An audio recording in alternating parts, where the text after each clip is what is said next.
Hey, this is Braden with Pickleball Effect. Today we're taking a look at the new Ben Johns paddle by Joola. Joola made a huge splash into the pickleball world. Not only did they sign Ben, but they dropped 8 different paddles, and they've developed several new paddle technologies that no other brand is using.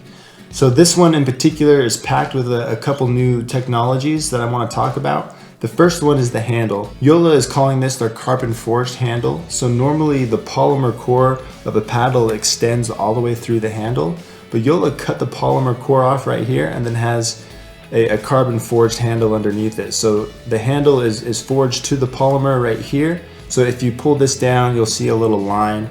It's not because the paddle's broken, it's just part of their new tech. So this does a couple of things. This is supposed to add some flex to the throat of the paddle, which is going to increase power. And then it also gave Joola the ability to control the shape of their handle.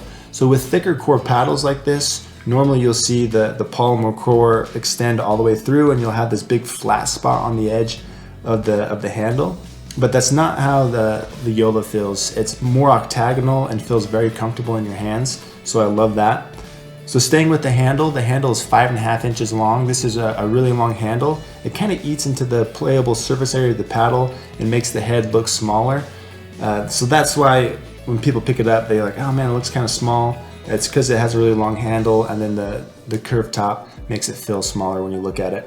And then it has this white ribbed grip. I'm not a huge fan of ribbed grips, so I was a little bummed that that's on there. And then the white, it looks really cool when you pull it out of the box, but this is gonna get dirty really fast, and so I didn't like the color choice there. So definitely be using over grip when you're playing with this. Then the second paddle technology they introduced is what they're calling their hyper foam technology. So they injected foam around the perimeter of the paddle, and this is supposed to do a couple of things. One, it's supposed to increase the size of the sweet spot and also make the paddle a little more stable by adding some weight to the head and make it more forgiving that way. And then talking about the facing material, this is a carbon fiber facing.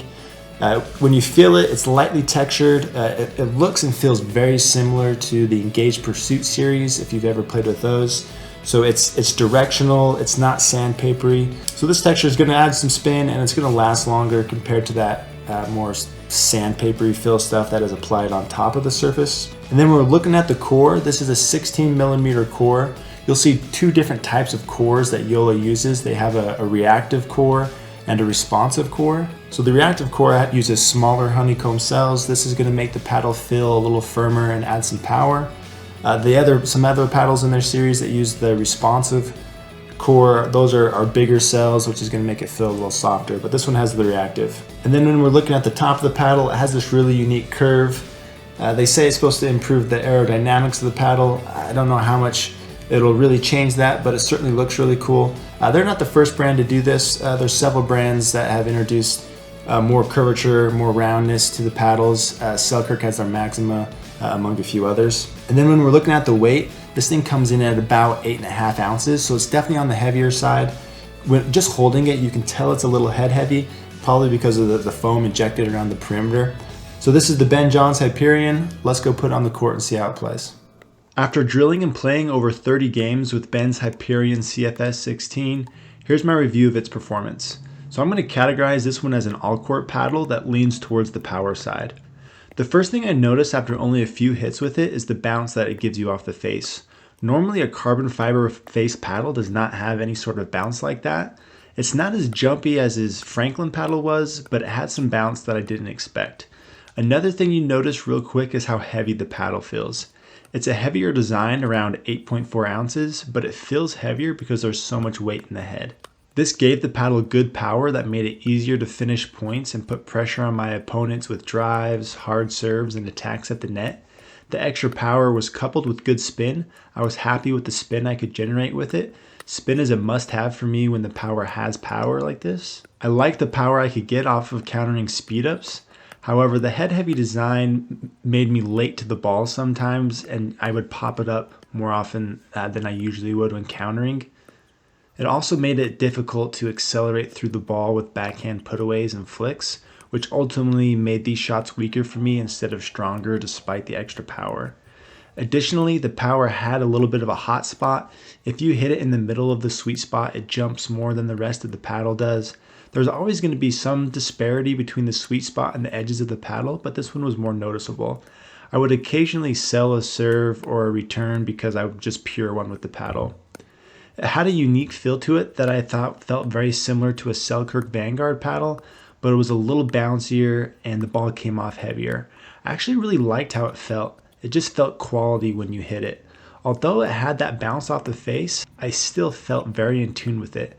My soft game did not make any sacrifices because of that extra bounce. It took me a minute to adjust to the pop, but once I did, I felt very in control and never lost my touch. I was consistently hitting great drops from the baseline and transition zone. I could slow the ball down when I needed to, and was overall just very happy with how it performed with the soft game. The paddle played very forgivingly and was very stable, which reduced errors overall, especially when I was dinking. One of my favorite things about the paddle was its handle. Weird, right? You'll see what I'm talking about when you hold one.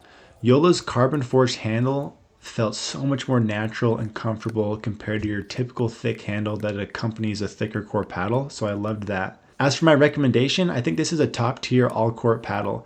It has the power you need to finish points and put pressure on your opponents when you attack, and it had a surprisingly good control and feel despite that bouncy face. I also loved its forgiveness and stability. The one major drawback for me was its head-heavy design. I actually prefer head-heavy designs, but this was even too much for me. This made it harder to accelerate through my backhand shots and made it difficult to stay ahead of the ball when countering speed-ups. If you like to customize the weight of your paddle with lead tape, then that's not going to work out as well with this paddle since it's so heavy in the head to start with. However, if a heavier paddle is not an issue for you, then I think this is definitely a paddle that you should consider. So that's everything I have for you. Thanks for watching, and I hope it helped.